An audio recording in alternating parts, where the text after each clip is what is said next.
So good morning, everyone. Happy Ridván. So good to see you all. Thanks for joining us. One of our hybrid sessions. So some of us are here at the Center for Peace and the rest are online in the virtual world. So before we get started, I just want to acknowledge that we're meeting on the traditional, ancestral, and unceded territories of the First Nations and Native American peoples. So those of us here at the Center for Peace are on the land of the Musqueam, Tsleil-Waututh, and Squamish nations. But I know lots of you are online. You're on the land of other nations all over the place, which is so great. So if you'd like, please feel free to write those nation names in the chat now. And always let's remember our connection to our siblings in these nations. Let's pray for the day in which we might all be together in right relationship. So welcome. Welcome to Living Interfaith. Know that the whole of you is welcome. You're not asked to leave who you are in your own homes. Instead, please bring who you are in with you. But what you are asked to remember is that everyone here in this group has brought who they are and with them as well. And all of goodwill are welcome. And so our fantastic team, Bruce and Cheryl, if they're with us, and when they're ready, they have our opening song.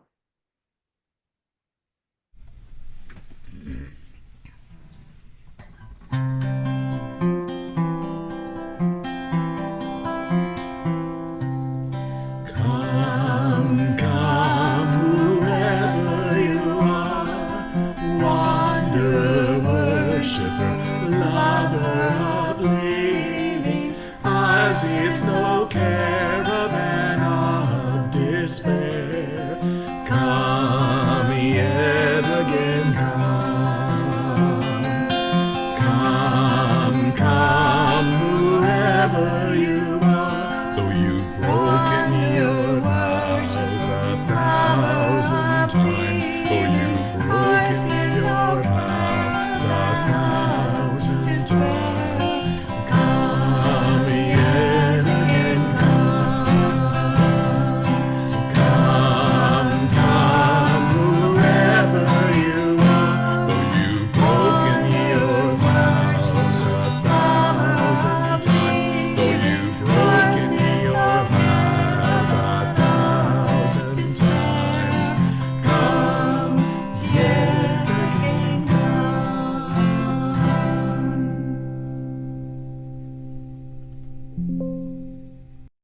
Beautiful. Thank you so much. I have a few announcements for us. The first announcement is there are two very cool events happening this coming Tuesday here in Vancouver. The first is at St. Andrew's Wesley, which is a United Church in the downtown. From 4 to 7 p.m., they're going to be having a big Earth Day event sponsored by the Foundation for a Path Forward. It's going to be called Beyond Awareness, Taking Action. So bringing together faith leaders, Indigenous elders, community advocates, and others coming together to discuss how we can move forward together to care for the environment. So Rachel, thanks so much for putting their registration link in the chat. It's a free event, it should be really fun. Anything the Foundation for a Path Forward does, you should go to because it's always fantastic. So that's happening. And then at the same time at the Vancouver Central Library, they're going to be showing a film, If Only I Were an Indian.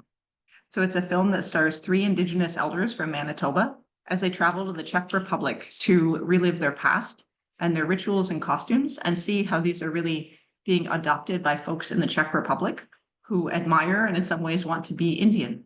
And then afterwards, they'll be followed by a really interesting Q&A discussion with the Indigenous storyteller in residence, Chris Bose. So, and you don't have to register for that, you can just go. So that's happening that evening on Tuesday as well. And then not this coming weekend, but the following weekend, on May 4th, the Jewish Film Festival will be screening a new film by the filmmaker Joy Sela.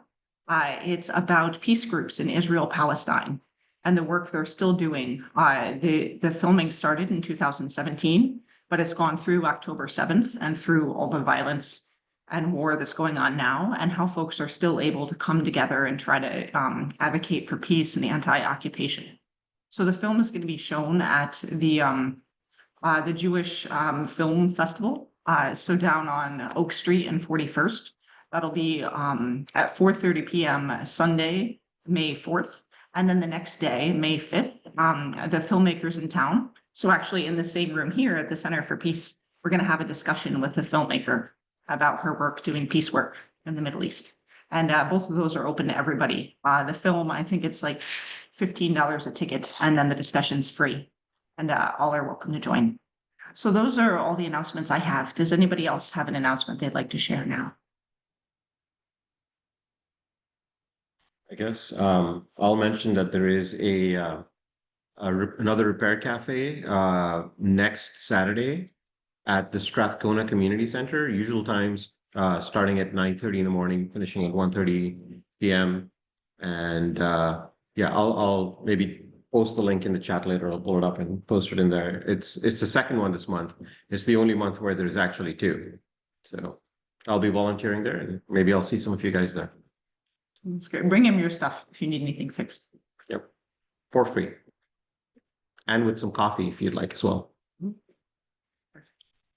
Anything else? All right. Well, then let's come into silence for our opening prayer.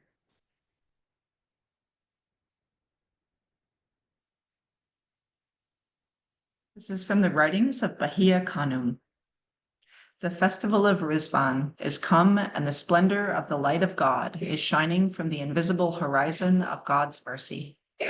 The overflowing grace of the Lord of oneness is pouring down copiously from the unseen world, and the glad tidings of the kingdom coming in from all countries. The resplendent morn that betokens the advancement of the cause of God and heralds the exaltation of God's word is dawning in every region.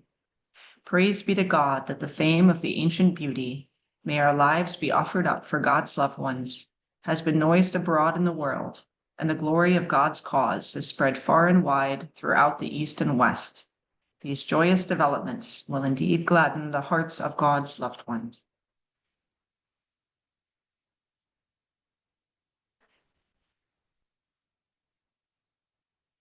Now for a candle lighting prayer, I have a poem written by our speaker for today, Dr. Parvaneh Farhangpour, called In the Garden of Ridván.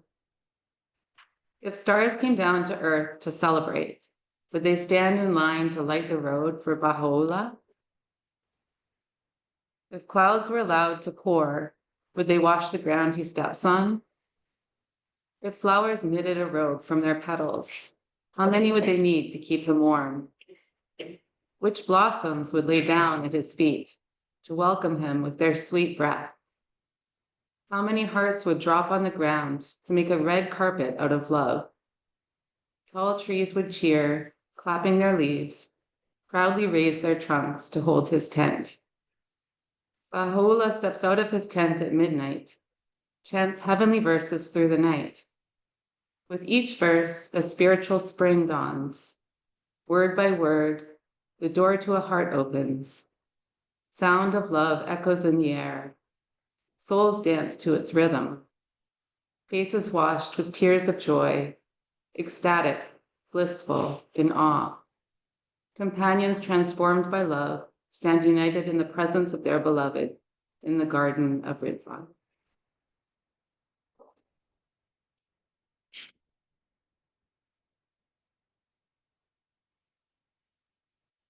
Beautiful. Thank you so much, Rachel. And now I invite you to unmute and let's offer one another signs of peace. So peace, everyone. So good to be out with all of you this morning. Peace. Assalamu alaikum. Allahu Abha. Allahu Akbar. Peace, everyone. Peace, everyone. Peace be with you. Love, All of you. Opa. peace and comfort.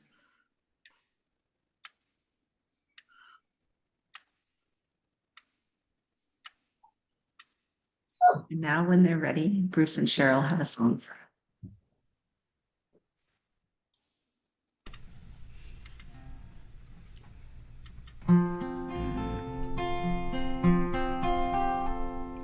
In a garden near Baghdad, there came a holy sight. The blessed beauty stood revealed, and darkness turned into light. Holy Isle of Paradise, O Garden of Ridván,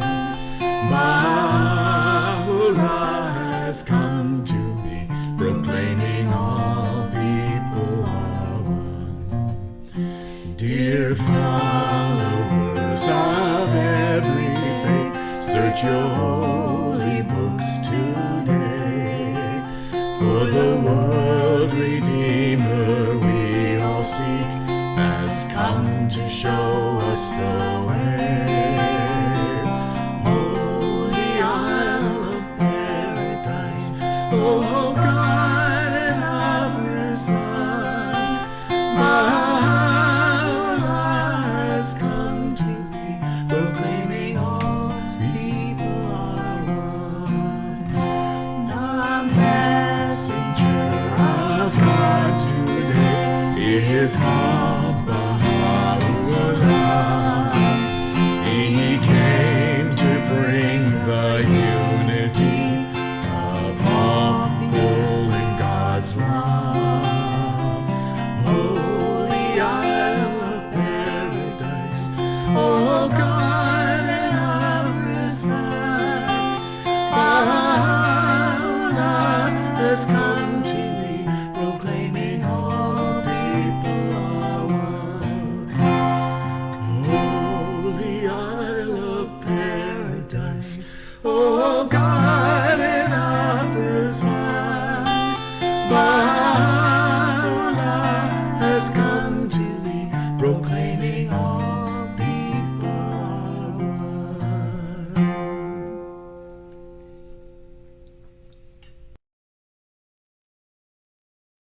Beautiful. Thank you so much. Here and now, if you join me in our joint affirmation. We come together in peace. We sing together in joy and with love. We worship together in one house, a house with names beyond number. Our paths are many, our beliefs are as leaves, and the tree that we cleave to is nourished by the light of compassion, justice, and mutual respect. May our lives, our beliefs, and our actions help to bring about the world of love we all seek, and let it begin here. Beautiful. Now we're going to take just a few moments to do a short meditation, and then the meditation will go right into a prayer time where folks are welcome to pray in their own ways. So first, for the meditation, get into a position that's comfortable for you. If you'd like, you can stretch out your legs, put them flat on the floor. Make sure your shoulders are back. Notice if you're carrying any tension, your neck or shoulders. Notice how your temples feel. Relax your jaw. You can put your tongue on the roof of your mouth if that feels comfortable for you. And just do a quick body scan. Noticing how you're feeling this morning. If you have any aches or pains. If you feel particularly energized in any area. If you've gotten to do any stretching yet, or any morning walks or exercise. And just notice your energy level today as we celebrate Ridván, the return of spring. Notice where you feel some energy returning to your body. Maybe your body's been lying dormant for quite a while, like the trees. But now's the time for us to gather the energy of nature around us, to fill ourselves back up, so we too can bloom and share our beauty and gifts with the world. So just spend a few moments gathering the energy of nature into your body, allowing it to rejuvenate you.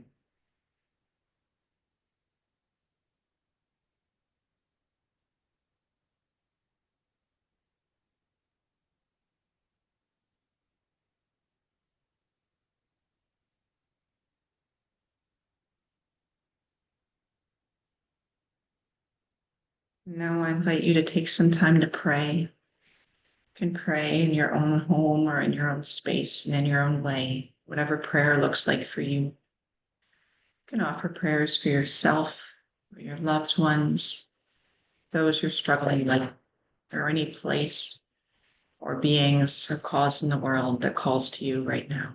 Let's take a few minutes to pray.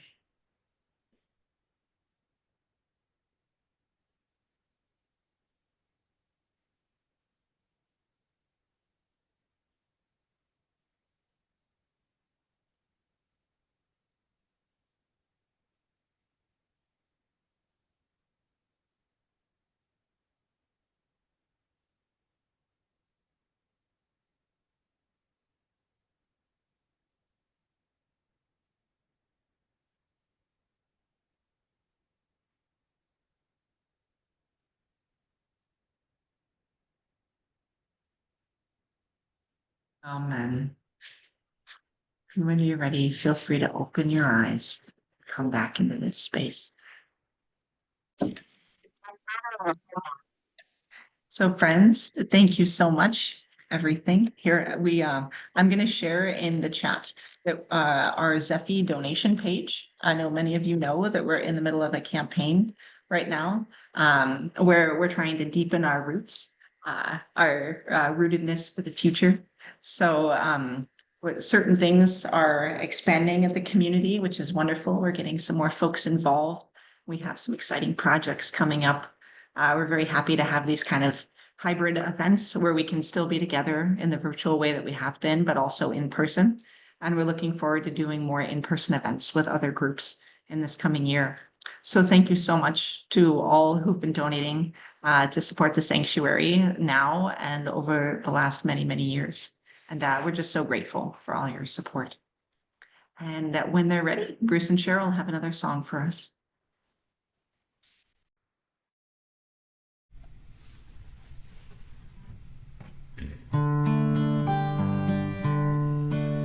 From you I receive, to you I give. Together we share, and from this we live. From you I receive, to you I give. Together we share, and from this we live. From you I receive, to you I give. Together we share, and from this we live.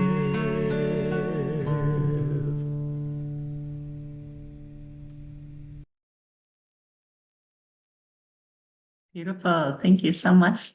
So now it is my tremendous joy and honor to turn it over to our dear friend, Dr. Parvaneh. Parvaneh holds many degrees. She's very impressive. I know you all know she's impressive, but even more so than you realize. She holds many degrees, including a PhD in education. She's a former professor at the University of Venda in South Africa. She created a youth enrichment program that was implemented nationally in different educational institutions by the Royal Falcon NGO, which she ran for 13 years in all of her spare time. She's written 8 high school textbooks and published lots of articles in scholarly journals. Dr. Parvaneh has presented numerous workshops and papers at international conferences, including 2 presentations at the Parliament of World Religions, the Surrey Teachers Association Convention, and the Vancouver School of Theology. She's a researcher, poet, and author, and some of her poetry has appeared in Canadian Arts Magazine and won prizes. So when you're ready, over to you, Parvaneh. Thank you so much, everyone. And really, I am humbled by being here with you, with group of spiritual people. And I feel always very much at home with you. And also thinking that April is such a blessed month for so many religions. And the reason actually I opted to do this presentation is because Ridván is the most important day, not just for Baha'is, but in a sense, very, very personally important to me. And today I'm sharing with you a personal story from my perspective and how April and the Garden of Ridván and the declaration of Bahá'u'lláh became so important to me. So I'm going to share with you my screen.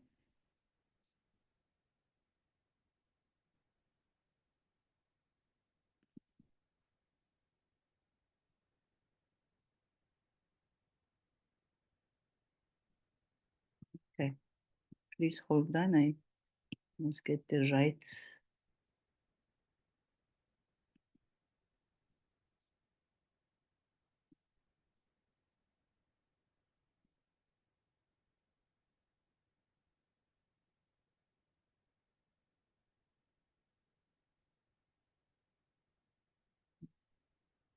Sorry, I have to restart. I don't know why I'm not getting it.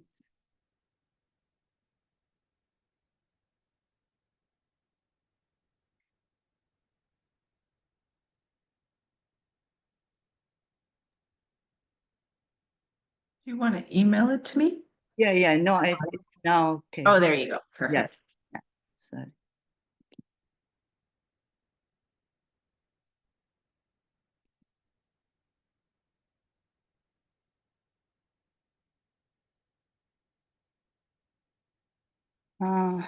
Right. So for me, the reason the title is Beyond Time and Space, there is a garden, the Garden of Ridván. And this is my love story. And I start from very personal depth of my life. And when I was 17 years old, I was at high school. Our curriculum had a part which was philosophy, and we studied Greek and Western philosophy. And the interesting part was that 1 week we would learn about one philosopher, and we had to become like that philosopher, being able to defend that philosophy. And then almost a week after, we would read and learn the criticism and rejection of that philosophy. So that's for almost a year. I did those. I was involved in that process of accepting some theology or theories, and then rejection of that, and that had impact on me to the level that I started to think nothing in this world is real. All my values, all my home, the training of my parents and so on broke down.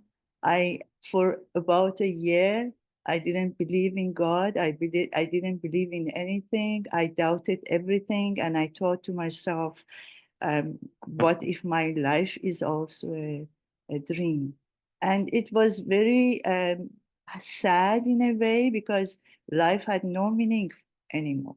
I remember I always was a good student, and it was very important for me, but I didn't study anymore, and I felt that there is no purpose, and I was very sad. Until really one night, I the feeling was so enormous that I was praying and praying, not praying, but there was something, an urge in me that wanted to grasp something, but I didn't know. And I was crying, really. I was sitting on the floor and crying. And I remember that that was the time that I realized God exists. And that was enormous thing for me. It was like transforming. I didn't know what to do with this. Suddenly, my whole being was full. I felt like an ocean within me. I didn't know how to deal with it. I didn't know what it was, but I knew that the only thing that really I was certain of was the existence of God. And he became the most important thing to me. I mean, there was nothing else actually I believed in. And I didn't know now how to express it. And I even honestly, I didn't want to live, because I felt I wanted to join God. But then obviously then I felt, okay, God has created me and I'm here. So there must be a reason I'm here. So I started to read. And in our home, we had books from different holy books. And it happened, I did look at different books, but it didn't speak to me until I got to a book which was a compilation of writings of Bahá'u'lláh. And then that was the time that when I started to read and encountered his writings, immediately I felt united with what I was reading. I felt that was what my heart was longing to say. So one of the writings that I read was, I bear witness, oh my God, that thou hast created me to know thee and to worship thee. I testify at this moment to my powerlessness and to thy might, to my poverty, and to thy wealth. There is none other God but thee, the helping power, the self-subsisting. And then I came across more writings. And for me, like again, as if the writings were speaking my heart.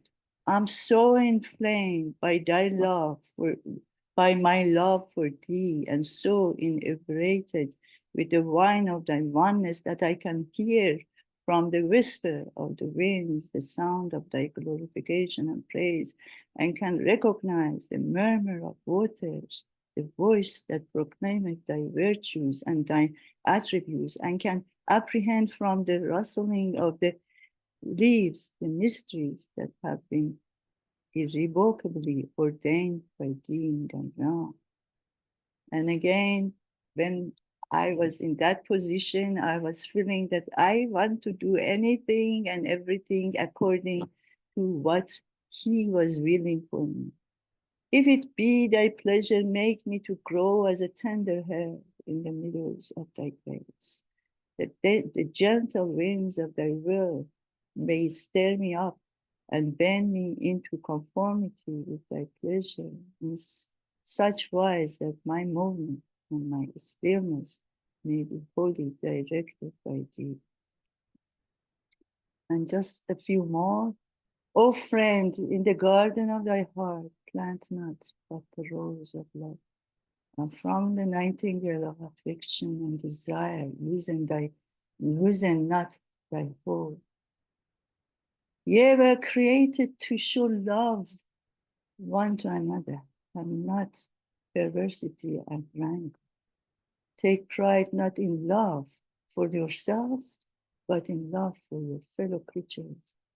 Glory not in love for your country, but in love for all mankind. So everything I heard, it filled me with joy. It was like I was getting the spiritual food and the answers that I wanted. So I became curious to know Baha'u'lláh for myself. And even though I was born in a Baha'i family, I was not a Baha'i. And then people who know that the Baha'is have to admit and accept the faith on their own. So I had never said that I'm a Baha'i.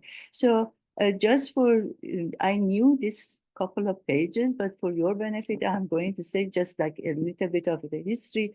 Baha'u'lláh was born in Tehran, Iran, Persia in 1817, and his father was Mirza Buzurg, a minister in the court of the king. And when he was 22, his father passed away, and the position of his father was offered to him, but he didn't accept it. And the reason was that he came to know about the Bab. The Bab was a young merchant who in 1844 proclaimed and said he is the manifestation of God. And he had his own teachings, which were very impressive. They were very revolutionary in the 19th century Persia. And he spoke about freedom of women and equality of man and woman and importance of science. But also he said he has come to inform other people that there will be another messenger coming, which is greater than him. So Baha'u'lláh accepted his message, and he became a Baha'i. And because of that, and involvement with the Baha'i, with the Babi community, the followers of the Bab, he was put in prison, and then later he was sent out of the country, exiled to Baghdad, which has in Iraq, which has a border to Iran in 1853. He was there almost 11 years, in 10th year or close to 11 years. In 1863, he was again exiled for the second time to Constantinople in Turkey. And in that, just before his exile, and in that position that people were crying, people were very sad because they were used to him. He had many friends and followers there. In the midst of the pain and sorrows of separations, he had he was in the position to actually announce and unveil who he was. And for that reason, he went to a garden just outside Baghdad, which is called Najibiyeh. And later on, he called it Garden of Ridván, which is paradise. He stayed there for 12 days, from 21st of April to 2nd of May.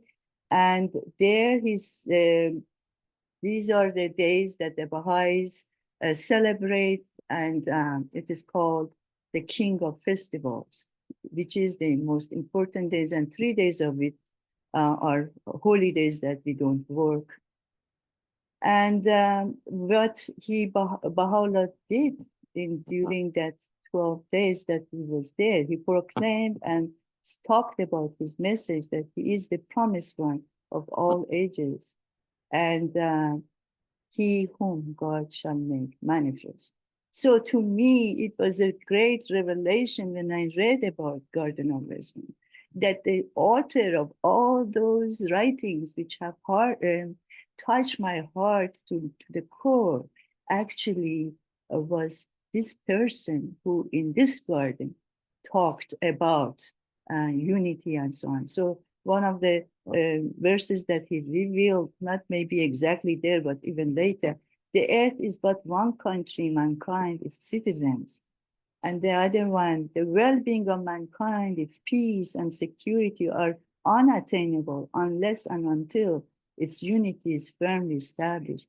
So everything to me sounded so, I had studied philosophy, so everything to me was making everything so comprehensive. The messages of spiritual messages and the intellectual ones were coming together. And I read more about what was happening in that garden. And one of the things that, again, for me, like I have this poetic tendency in me. And I read that his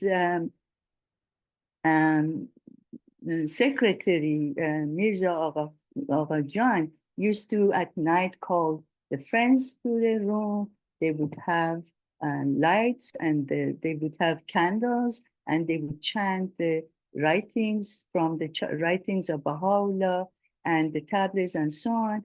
And they were so, enchanted by these writings that they would forget everything about the world and material things.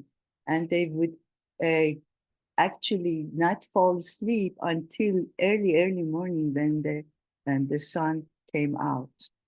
And also one of the other things that really touched my heart, and that's why also Ridván, because it's a garden of flowers, and I've been, if we go to Ridván and to a party or celebration of Ridván, we see lots of flowers. One of the stories in that garden is that every day the gardener would pick the flowers and roses and heap them on the table or on the floor where Baha'u'lláh is sitting in the tent, and the people around him, and they were sitting watching him, but the flowers would block their view. And I know that later on also I read that Baha'u'lláh would give flowers to people. And it was very joyous time, and people were mesmerized by his writing. And he himself, about the significance of this day, says that the divine springtime is come, O most exalted pen, for the festival of all merciful is fast approaching.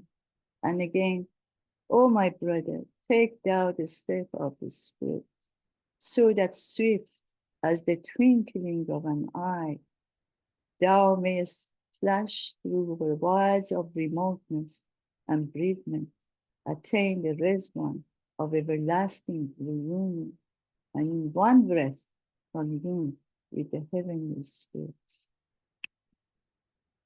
So now that I have all this, spiritual food and so on, my intellect is talking to me and asking me, oh, okay, so Baha'u'lláh is talking about unity, but how do you achieve such a sublime, aim? And here and then I give you a very brief of the teachings of Baha'u'lláh, which actually makes this unity possible.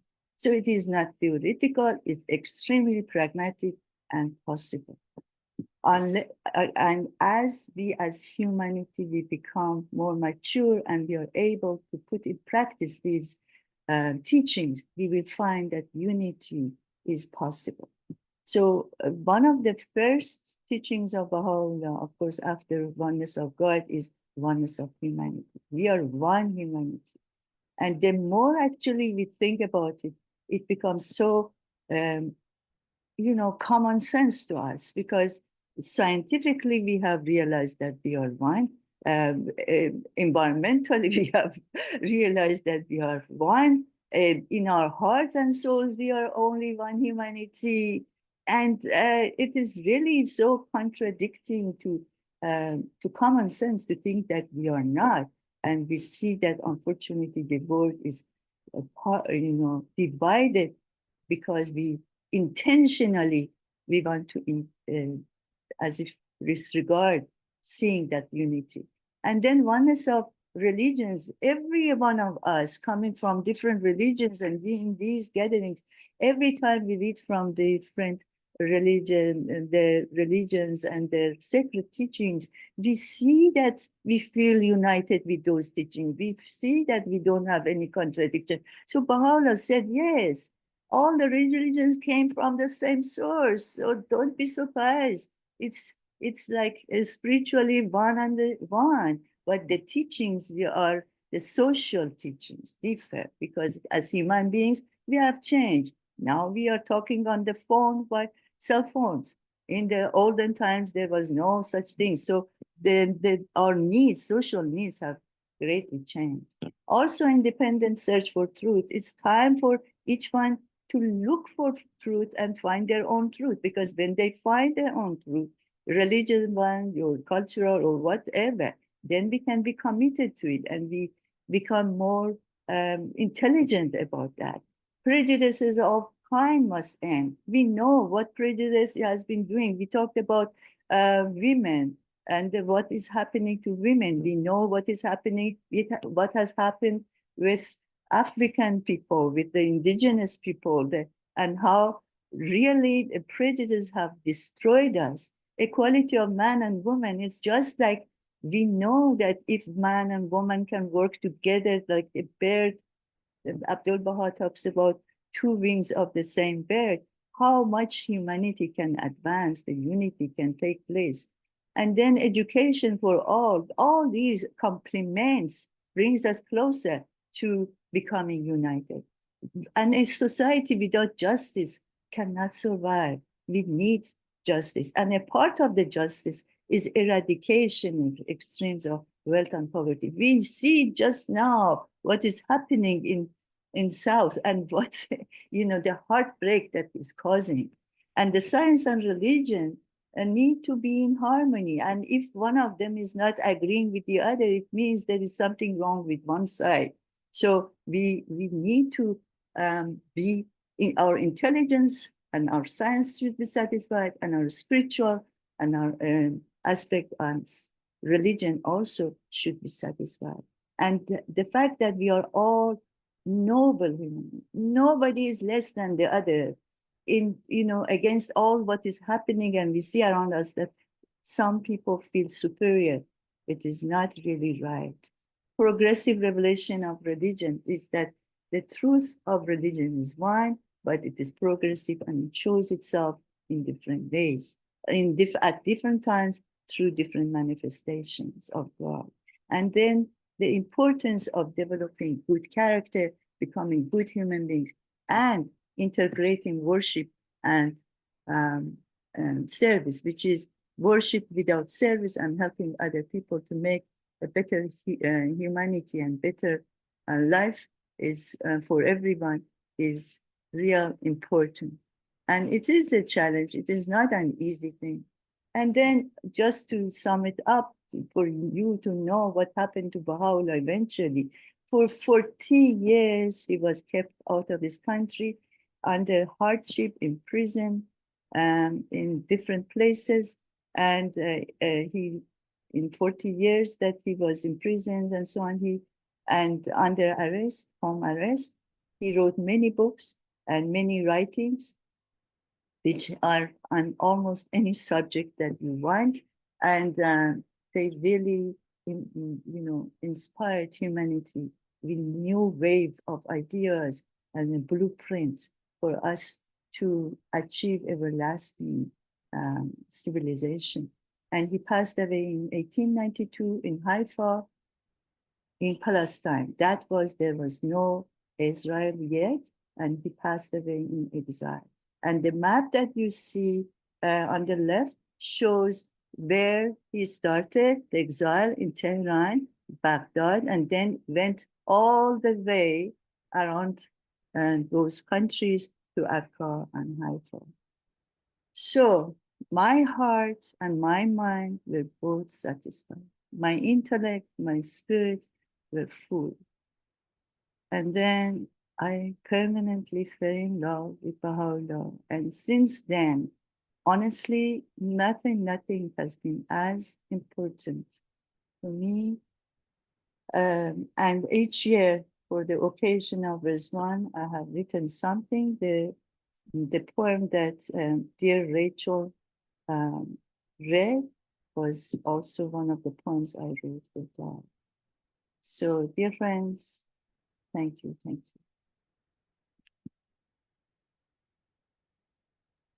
Thank you so much, Parvaneh. That was so amazing. I really appreciate you sharing in that way your own faith journey and teaching us so much about the Baha'i faith. And it was just so beautiful. Thank you. I resonated with so much of your story. Thank you very much. I'm sorry. Okay, put it over there. Sorry, Amara's bringing me. Thank you. I am amazed at the paintings. Who did all of those paintings? These are my brother's painting, and my sister also is a great painter. Maybe another time I use her painting, but my brother. And then, I matched each painting with some background colors. So it took some time for me to just create a new, They're amazing paintings and matched with the words that you chose. Yes. Thank you. Thank you. I think Bruce and Cheryl have one more song for us. Then I'll do a closing prayer. Then if folks have to go, that's totally fine. I hope you have a wonderful weekend. And otherwise, if anyone wants to stay, Parvaneh, do you have a few minutes for a little Q&A? Sure, if anybody would. Sure. Perfect. Thank you. So when you're ready, Bruce and Cheryl.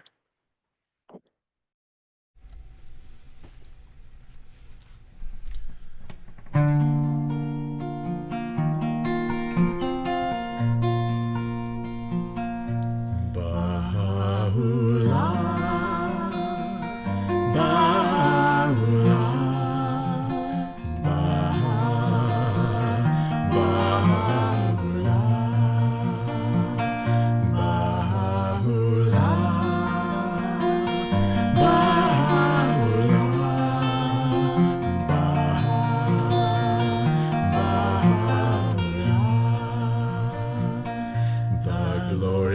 of God, the glory of God, the glory of God. Bahá'u'lláh, Bahá'u'lláh,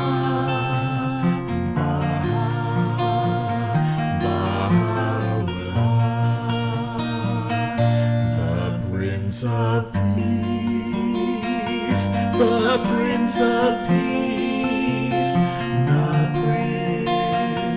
the Prince of Peace. Bahá'u'lláh, Bahá'u'lláh, Bahá'u'lláh, the promised one of all the ages, the promised one of all the ages. Bahá'u'lláh,